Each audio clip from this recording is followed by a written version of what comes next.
Ram, Ram, Hari, Hari, Hari. Krishna, Krishna, Hari Ram, Hari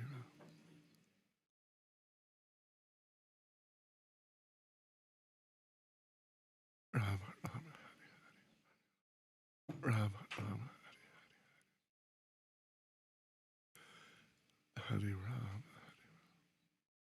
Ram. Who made breakfast? Who made breakfast today? Huh?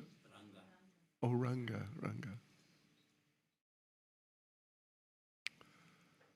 Ram.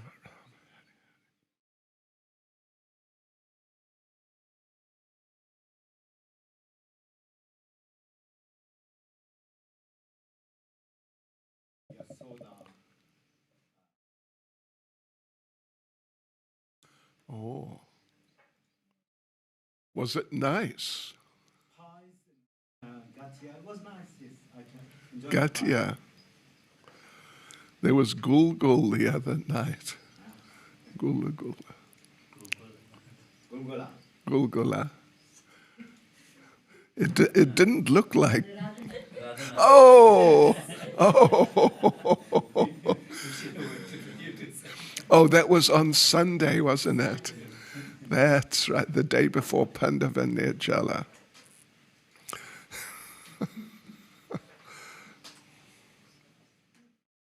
Hare Krishna. Okay, I guess we should just start.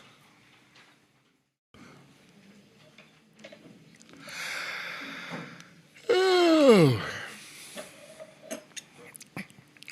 We're ready. Yeah.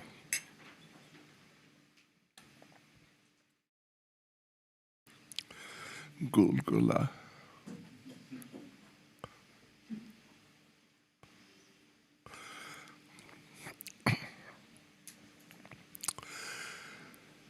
Jai Radha Madhava Kunja Bihari Damadava Kunja Bihari Jaya Radha Madhava Kunja Bihari Radha Madhava Kunja Bihari Gopi Jana Balava Giribaradhari Gopi Jana Balava Giribaradhari Gopi Jana Balava Giribaradhari Gopi Jana Balava Giribaradhari Yashodanandana Vrajajana Ranjana Sodanandana Vrajajana Yashodanandana Vrajajana Ranjana Sodanandana Vrajajana Ranjana Yamunatira Vanachare Yamunatira Vanachare Yamunatira Vanachare Yamunatira Vanachare Jaya Radha Madhava Kunja Bihari Jaya Radha Madhava Kunja Bihari Jaya Radha Madhava Kunja Bihari Jaya Radha Madhava Kunja Bihari. Jai Prabhupada Jai. Prabhupada Jai. Prabhupada Jaya Prabhupada. Prabhupada.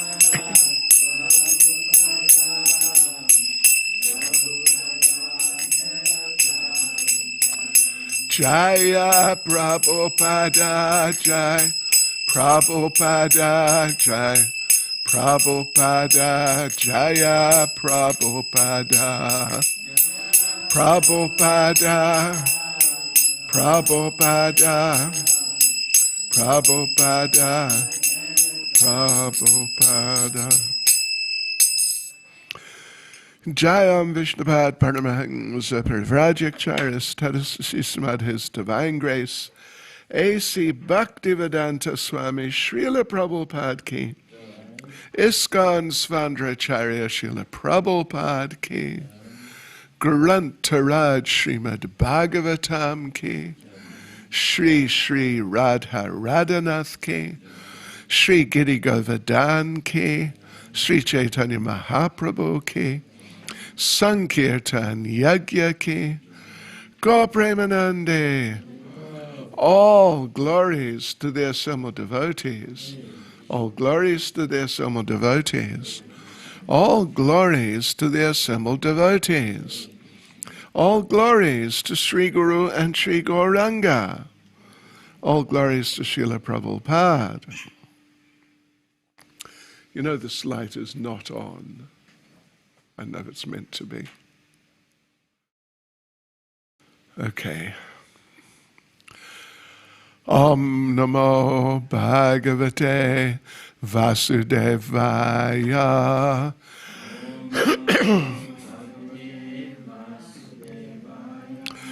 Om Namo Bhagavate Vasudevaya.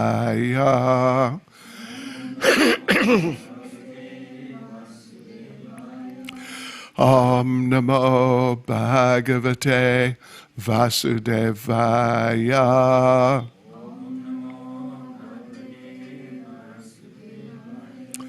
Srimad Bhagavatam, Canto 3, Chapter 31, Lord Kapila's instructions on the movements of the living entities, Verse 1.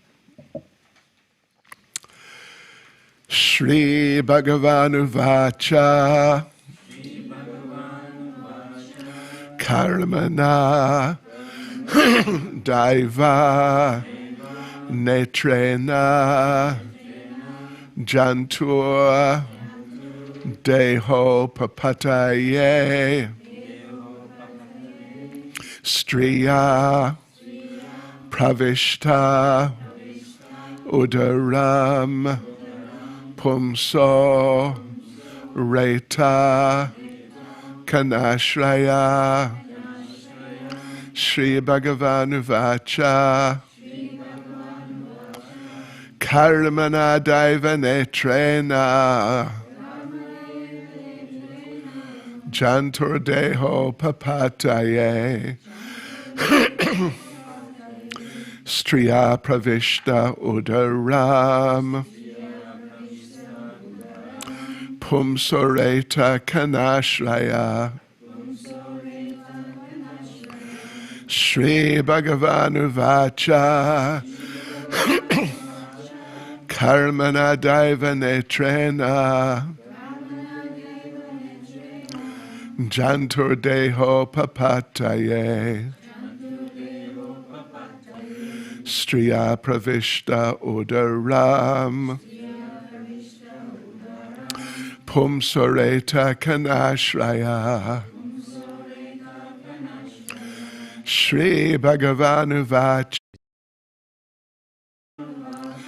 Karmana Daiva Netrena Jantur Deho Papataye Striya Pravishta Udaram Pumsoreta Kanashraya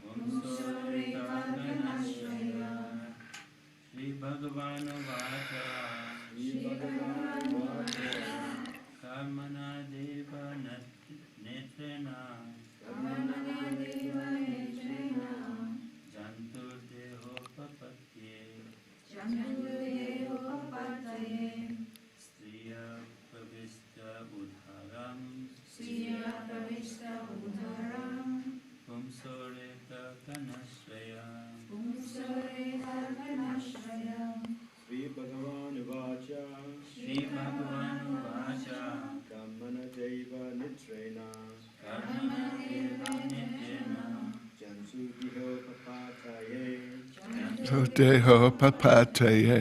Striya Pravista Udaram Striya pravishta udaram. Pumsorita Shanashraya Pumsareta kanashraya. Ladies. Shri Bhagavan Vacha Karmana Deva Netrena Deho Papataye Striya Pravishta Udaram Pumsareta Kanashraya. Ladies, Shri Bhagavan Vacha Karmana Deva Netrena Janto Deho Papataye Striya Pravishta Udaram Pumsareta Kanashraya. Some more, ladies, one or two, or whatever. It's verse 1. Shri Bhagavan Vacha Kamana Deva Netrena Janto Deho Papataye Striya Pravishta Udaram Pumsareta Kanashraya. Shri Bhagavan Vacha. The Supreme Personality of Godhead said, Karamana, by the result of work. Daivanetrena, under the supervision of the Lord. Janto, the living entity. Deha, a body. Upapataye, for obtaining. Striya, of a woman.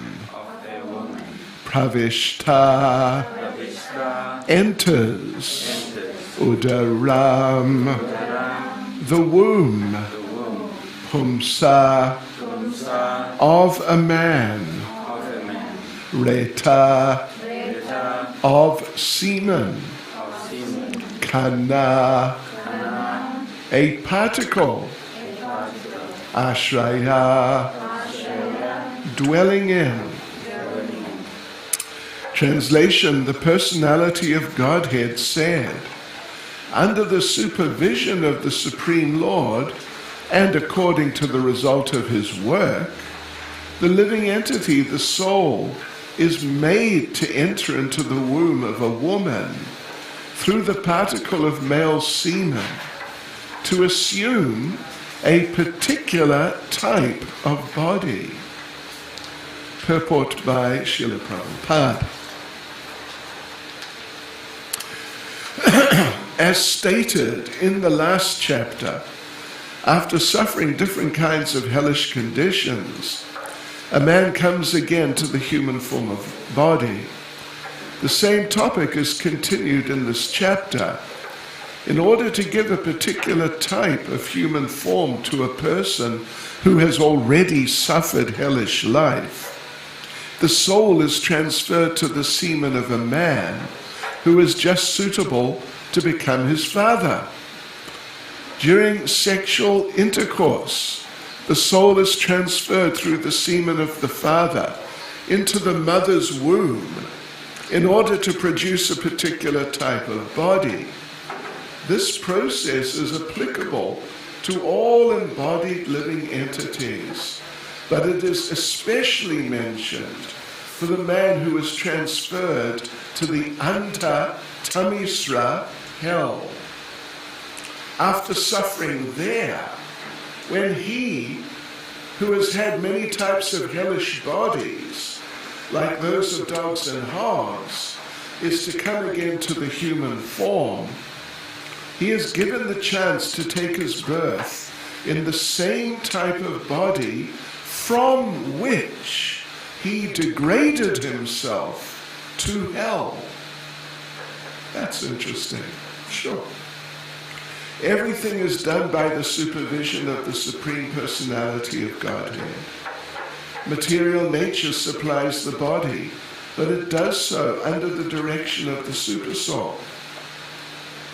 It is said in Bhagavad Gita that a living entity is wandering in this material world on a chariot made by material nature. The Supreme Lord as Supersoul is always present with the individual soul. He directs material nature to supply a particular type of body to the individual soul according to the result of his work, and the material nature supplies it. Here, one word, Reta Kanashraya, is very significant because it indicates that it is not the semen of the man that creates life within the womb of a woman.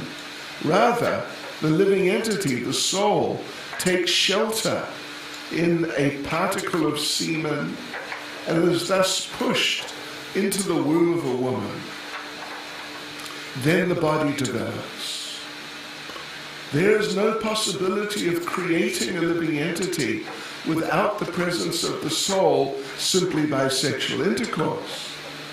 The materialistic theory that there is no soul and that a child is born simply by material combination of the sperm and ovum is not very feasible. It is unacceptable. Sri Bhagavan Uvacha Karmana Daiva Netrena Jantur Deho Papataye Striya Pravishta Udaram Pumso Reta Kanashraya. The Personality of Godhead said, under the supervision of the Supreme Lord and according to the result of his work, the living entity, the soul, is made to enter into the womb of a woman through the particle of male semen to assume a particular type of body.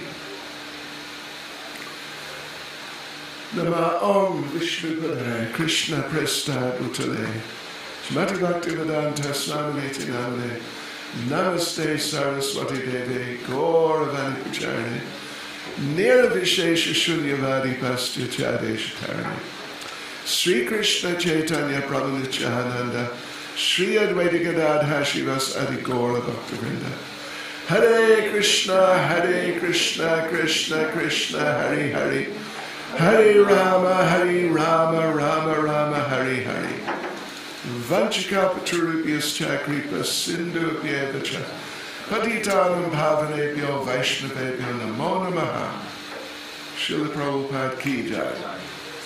Shri Bhagavan Uvacha Karmana Daivanetrena Jantur Deho Papataye Striya Pravishta Udaram Pumsa Reta Kanashraya. The Personality of Godhead said, under the supervision of the Supreme Lord and according to the result of his work, the living entity, the soul, is made to enter into the womb of a woman through the particle of male semen to assume a particular type of body.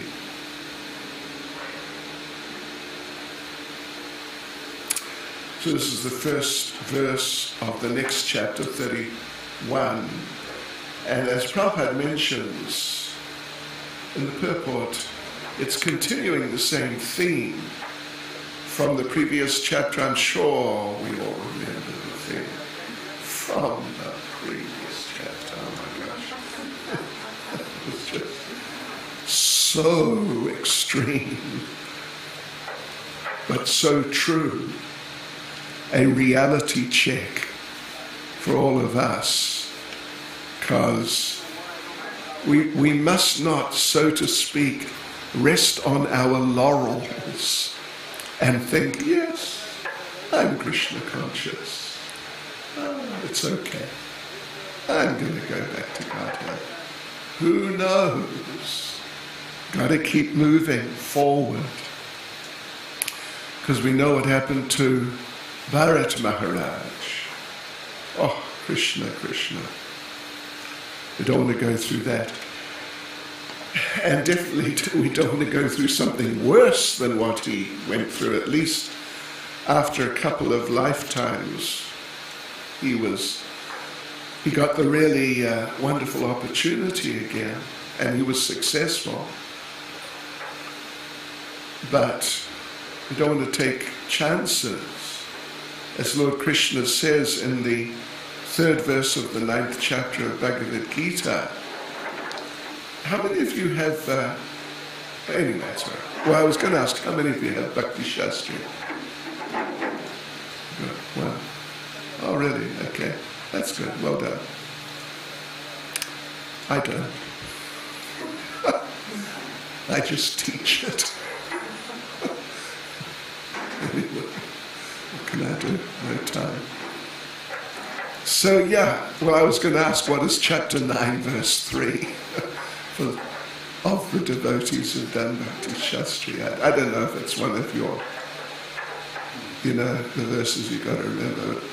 It's a verse I remember.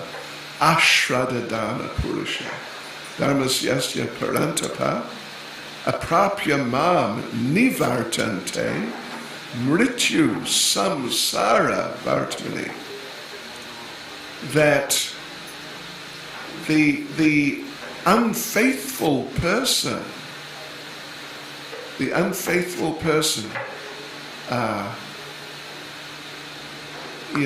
doesn't really practice properly devotional service, the unfaithful person returns, basically at least, returns to the ocean of birth and death.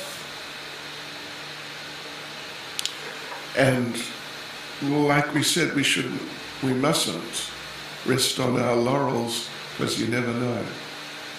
You never know.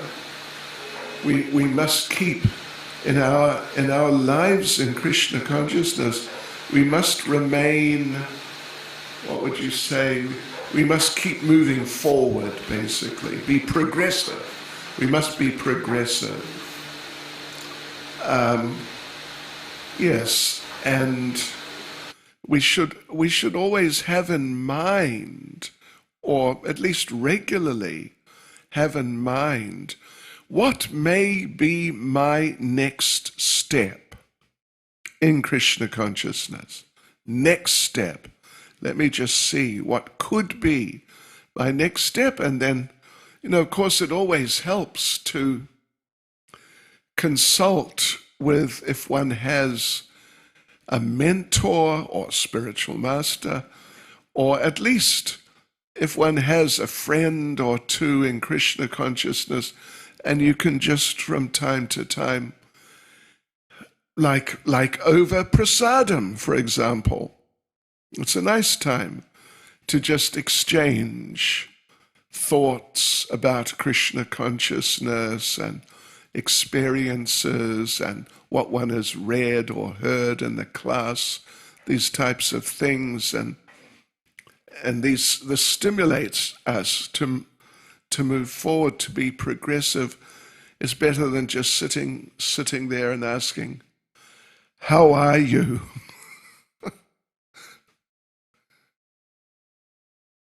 and being told, standard reply, "Fine." So, well, it's nice if you're fine, if you really are.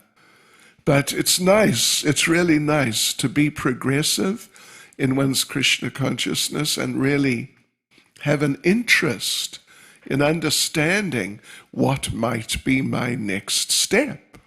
Of course, it has to be based on, or, connected with where you are now, not just some sort of abstract type of speculation, but something relative.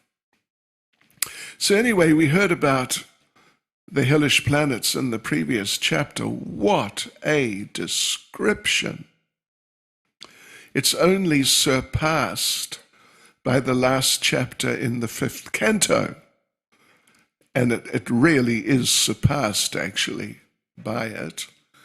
But other than the last chapter in the 5th canto, that 30th chapter of this 3rd canto, that's about as, well, you could say heavy or, shocking as you may find. And now we've come out of that chapter, it should have acted as a warning to us, and we should be concerned that particularly the description was of people who are just really attached to the opposite sex. It might be husband and wife typically, or, that sort of relationship.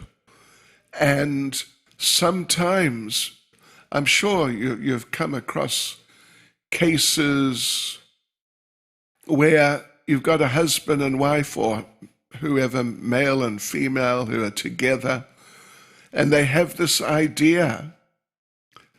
Sometimes we get asked even, could we be together in our next lifetimes? Sometimes people, they think like this. And according to that previous chapter, if you remember, there was the one verse where in the purport, I read from, it was Jiva Goswami's purport, that the man and the woman who have enjoyed together, enjoyed each other in that sort of sexual relationship, they meet up again in the next lifetime. But in some shockingly horrific place where they suffer just in the most extreme ways, which for us, we can't really imagine, certainly not very clearly. But it's just too ghastly. So now this chapter is continuing the theme. It's continuing the theme. And now as we read here in this particular verse, it's talking about someone who, having been through all that,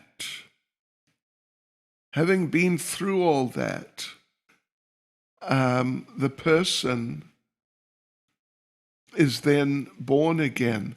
Yeah, having been to under Tamisra, I read, you might remember I read, about under Tamisra, the specific type of things which, if a person does them, then they get sent to under Tamisra. I read it. Let me just go through it again. The destination of a person who slyly cheats another man and enjoys his wife and children is the hell known as under Tamisra.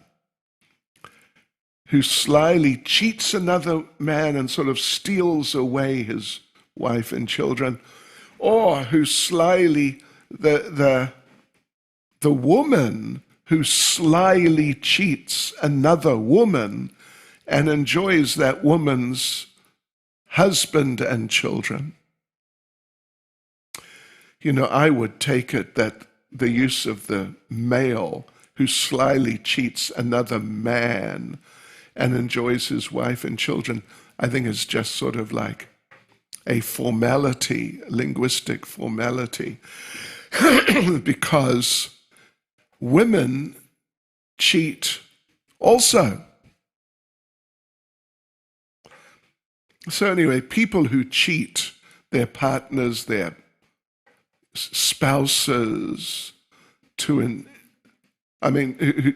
cheat another person to enjoy that other person's spouse and children, they go to Andata Misra. There his condition is exactly like that of a tree being chopped at its roots. Even before reaching Andata Misra, the sinful living being is subjected to various extreme miseries. These afflictions are so severe that he loses his intelligence and sight. You remember I pointed out that Anda means blind, and there's another planet or type of planet called just Tamisra, but this is Andata Misra. Yeah. So these afflictions are so sincere that the person, they lose their intelligence and sight. It is for this reason that learned sages call this hell Andata Misra. Whereas in just simply Tamisra, where is it anyway? Oops. Oh well, anyway, in Tamisra,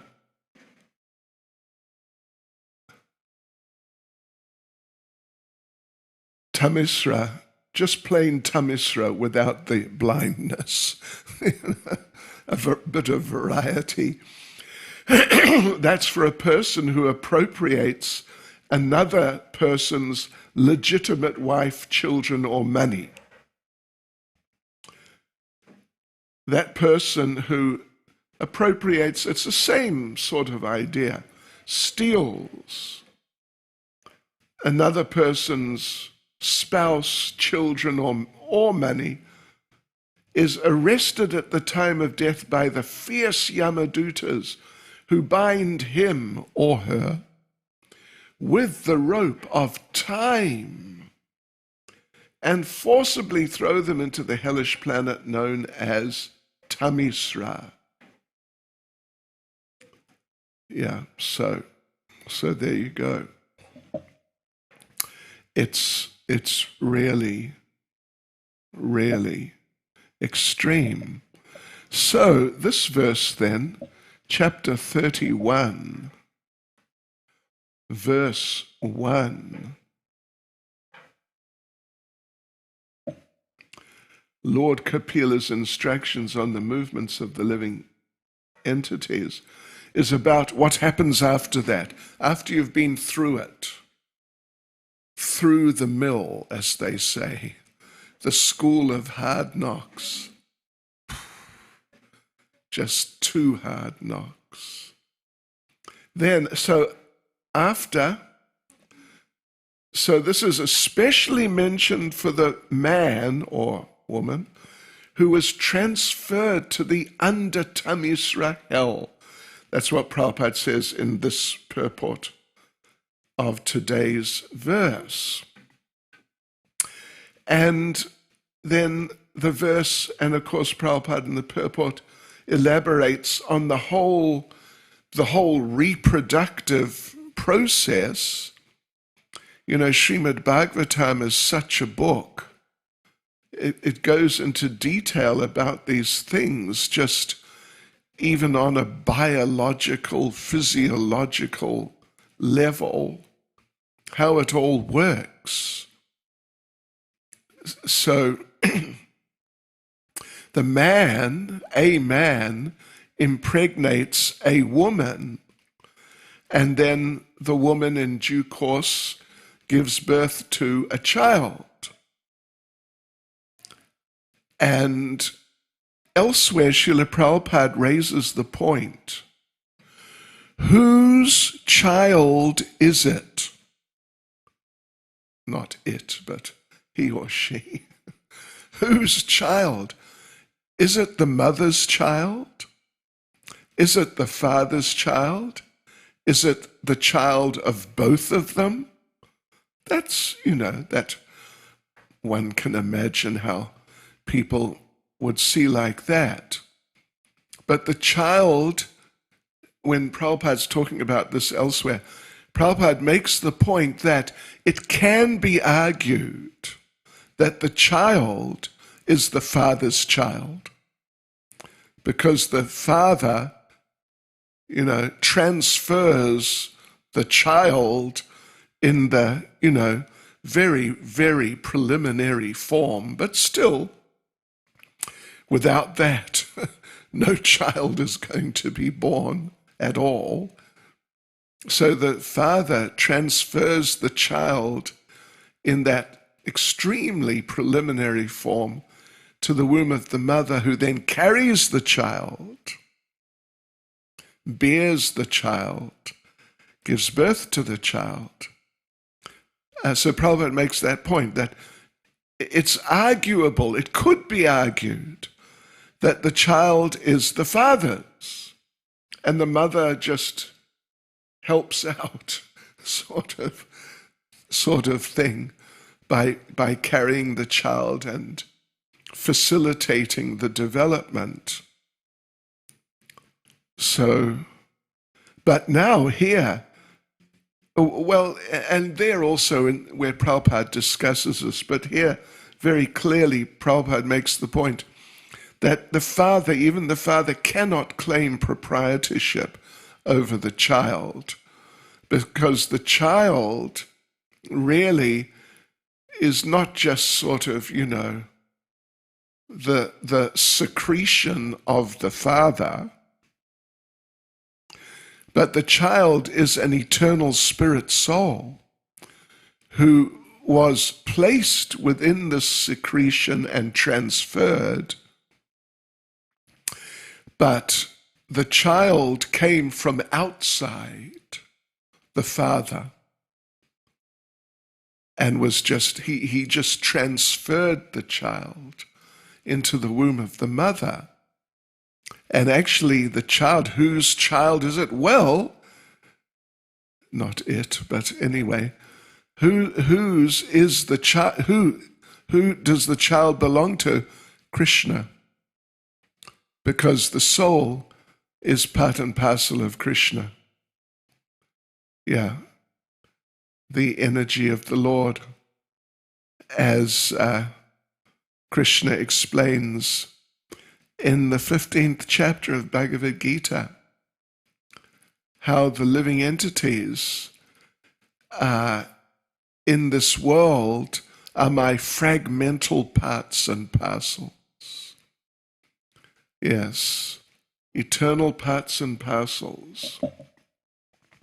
15.7, who can tell me without looking? What's 15.7? Oops. Yes. What's 15.7, devotees? 15.7.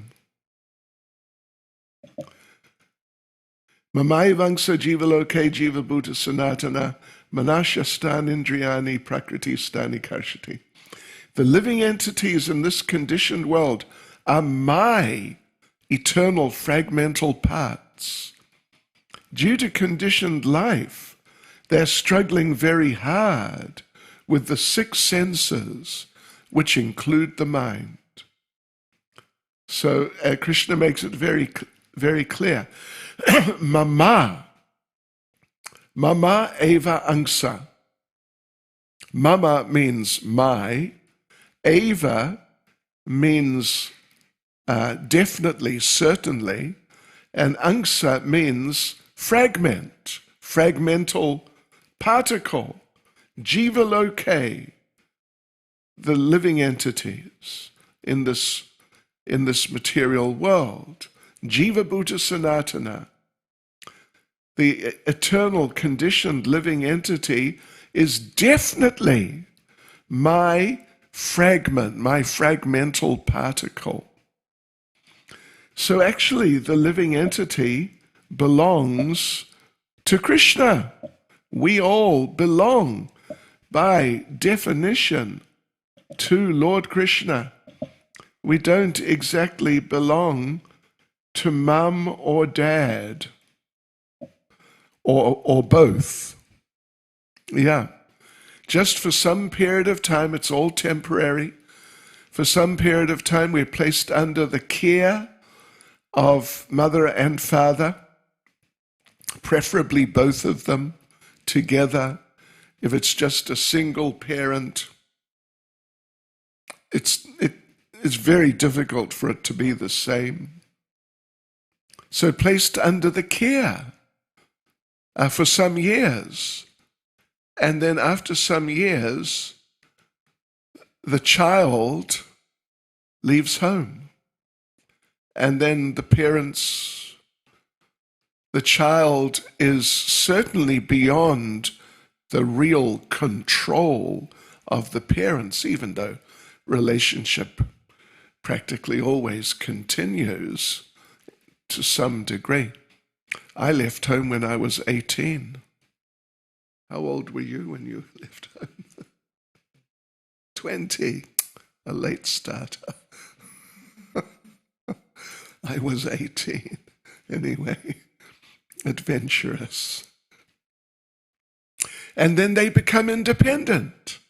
And it's just not the same as when they're living at home directly under the care 24/7 of their parents. So this is the description here. This is how it all works. That someone means us, actually, because the likelihood that for us that this is our first birth in the material world, the likelihood is just too small. Surely we have been through many lifetimes. This is the general understanding. But then, when you come to the human form of life, particularly the human form of life, and you are clearly given an opportunity for Krishna consciousness, clearly, an opportunity was provided. So, well, this is great mercy, but it shows that we're on the way up. We're on the way up.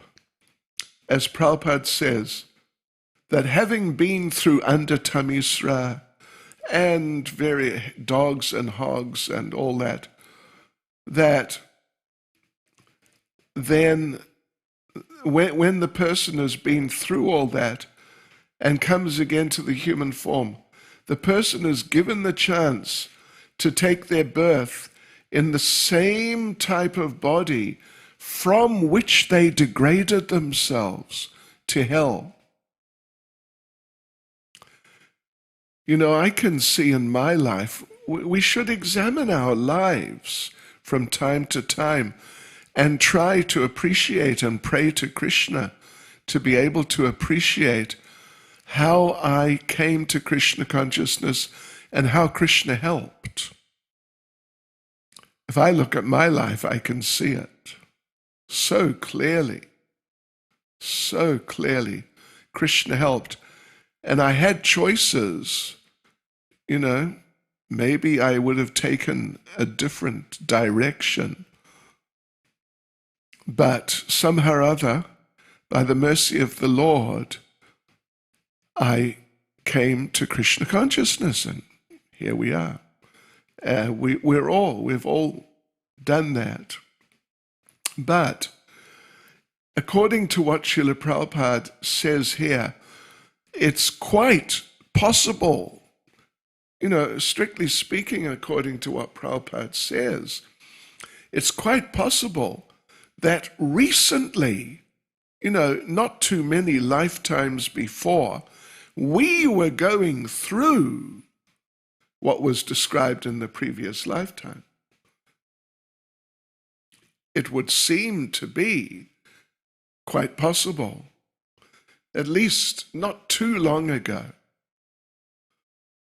One thing Srila Prabhupada said about his disciples is that you were all devotees in your previous lifetimes, and my spiritual master sent you all to me in this lifetime. Prabhupada said that to one devotee who I used to know very well, Bhajahari. Prabhupada told him personally. So, but if you go back a bit, some number of lifetimes, whatever, then it would seem, at least according to this, that we were doing the rounds. I mean, not chanting our rounds, but doing the rounds in hellish planets and hellish bodies and hellish situations, because we had accumulated some hellish karma, and we burnt up that karma to a large degree. So then we got the opportunity again, human birth. And then probably after some few lifetimes, the opportunity to become devotees. So this is the mercy of the Lord.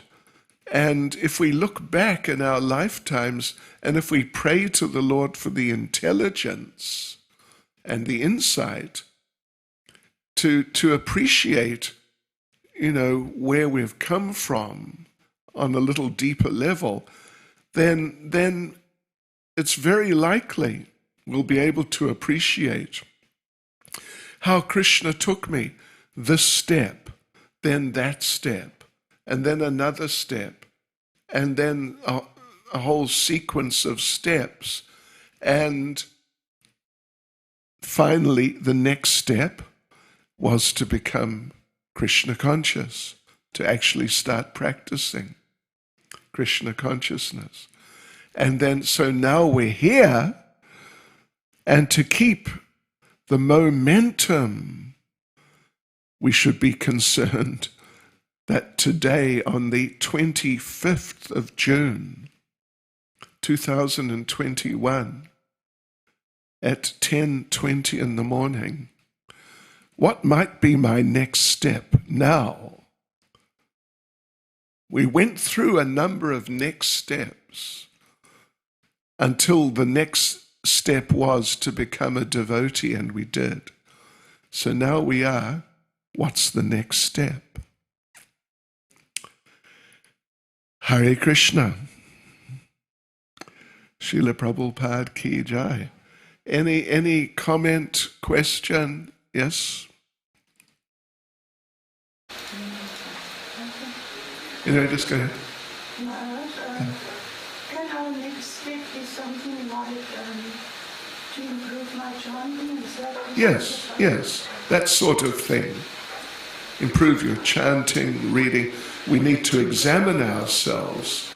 We don't want to just be self-conscious, but from time to time we need to see how we're doing and what could be improved, like this.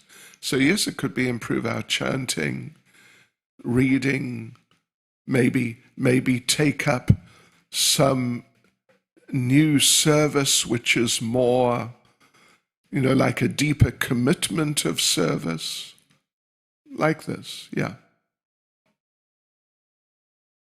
You mentioned that a person who is unfaithful, and in his next life he returns into the rotation of birth. Right. So what happens to a person who is chanting a lot of rounds, plenty of rounds, but still remains unfaithful? Yeah, what happens to a devotee who, is chanting and basically involved in Krishna consciousness regularly, but is not faithful. To those who are not faithful in this devotional, those who are not faithful in this devotional service cannot attain me, O conqueror of enemies. Therefore they return to the path of birth and death in this material world. So, if they are chanting and, involved, but they're not faithful, or they've got some, like specific non-Krishna conscious attachment, which just, is just really, it's there, then often or usually or often what happens is, at some point, Krishna gives them such a wake-up call,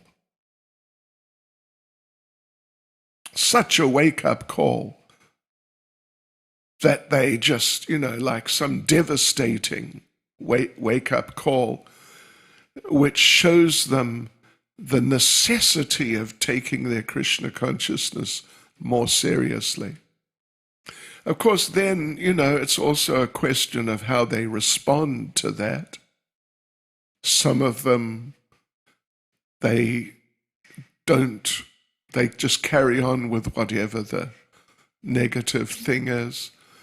But, anyway, Krishna's idea in arranging that is things more seriously. And, if they don't, and then when they come to the time of death and they've still got whatever that is, a real danger, like in the case of Bharat Maharaj, being born in some situation which is sort of in keeping with whatever that thing that they're excessively attached to is. He was attached to the deer.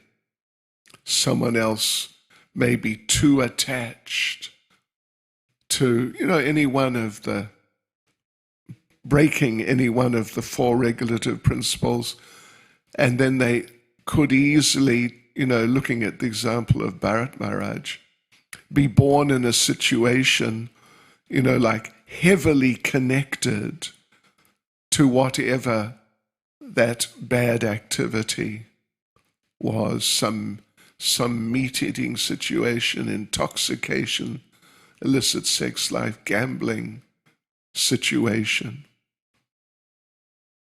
But Krishna's merciful, so he, even if they can't get out of it this lifetime, next lifetime they'll get good opportunity.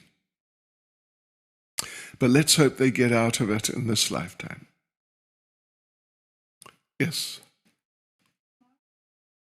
Normally we always hear when someone is about to leave their body, or when they may get to hear the Holy Name, the Prabhupada in the devotees singing.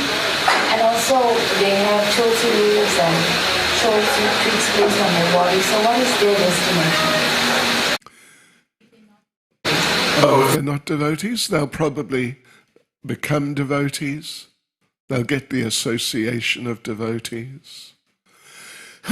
Even if they're real sort of rotten people, but somehow or other they, maybe they have a relative who's a devotee who does those things, then it's very likely that in the next life they'll get the association of devotees, become devotees.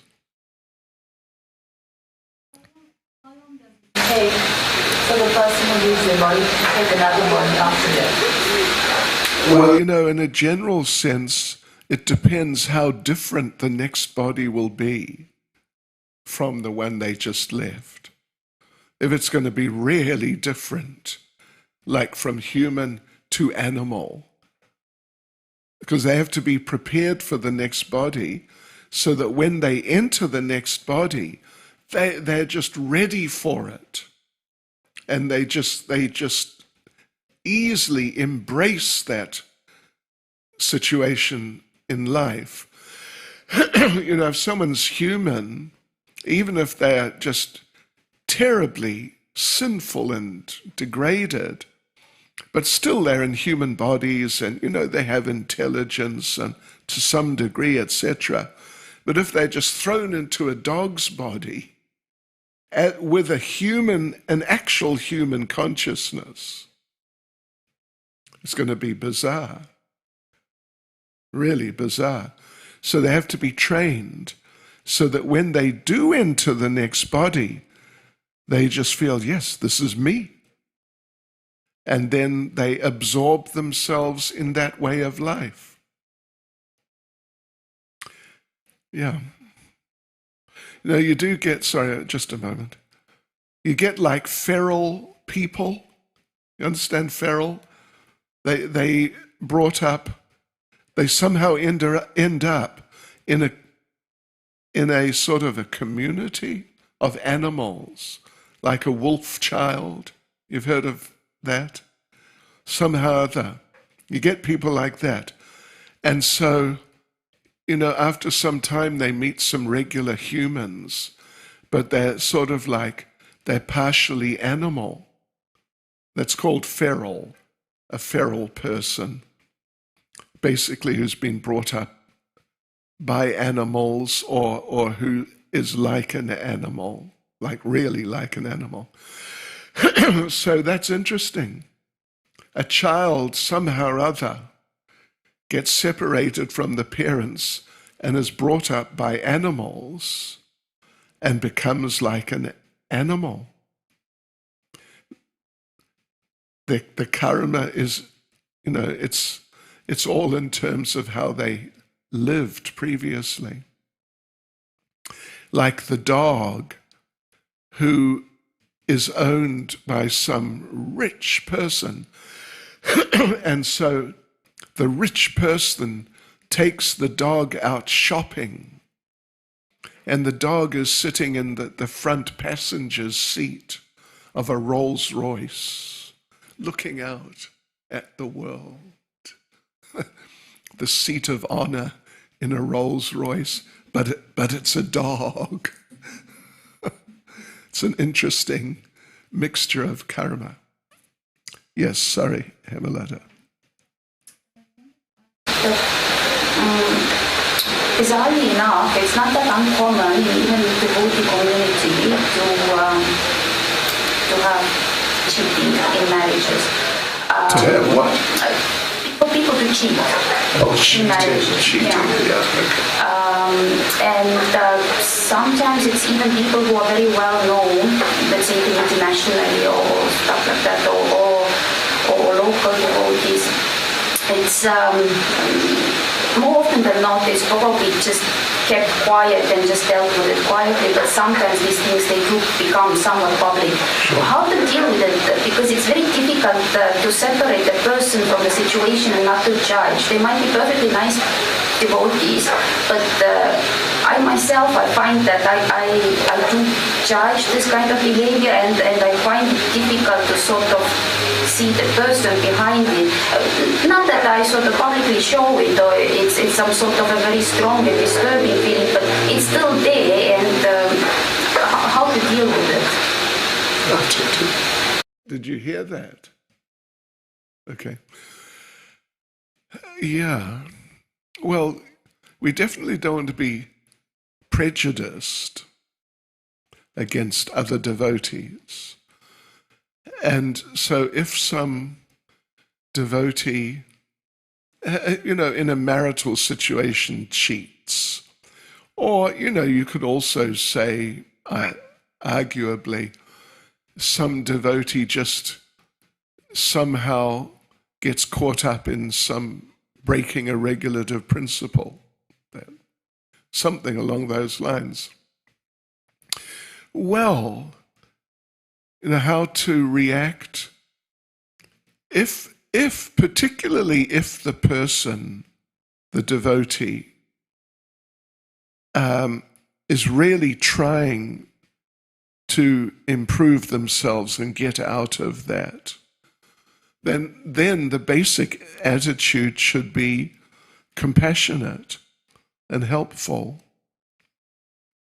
If the person doesn't want to, but they're perpetuating the situation, then, I mean, we can also have a compassionate type of attitude, but generally they would be taken to be not good association. And, not that we have to. Anyway, in a mature and balanced way, one should probably avoid their association. Particularly avoid getting caught up with them too closely. Because when people are habituated to material activity, they give off a sort of what would you say, a vibration, you could say, or, a subtle influence which may affect someone who's actually following, but who, of course, has some weaknesses and like that. How does that sound? Sometimes I feel the judgment goes a little bit more subtle also, that I feel that sometimes some devotees, they have been married 3, 4, 5 times, some even more, just 2, I guess, but I find myself judging them too. But not very heavily, but it doesn't feel very proper. I mean, how many times do you have to get married to of course. come to the same conclusion? Yeah. Well, I would say that people like that, sometimes there are valid reasons for leaving a marriage, particularly if the partner, is abusive, like really abusive, and, there are different ways of being abusive, then, yeah, it may be necessary, you could say. But if it's just whimsical, she's prettier, or he's got more money, or, these types of considerations, then it's really not good to break a Krishna conscious marriage. It's really not for those types of reasons. That's just really bad. And, being judgmental, the thing is, you have to be a little judgmental. You don't want to just be naive and, and then be open to bad influence. But you don't want to develop a prejudice. So therefore, you have to try to control your mind in that sort of context. The person's a devotee, they're trying to be a devotee, so okay, that's good. But there's some real shortcoming there. And, quite possibly one should not get very involved with the person. Or, yeah, like that, I would say. Hare Krishna. Srila Prabhupada Ki Jai.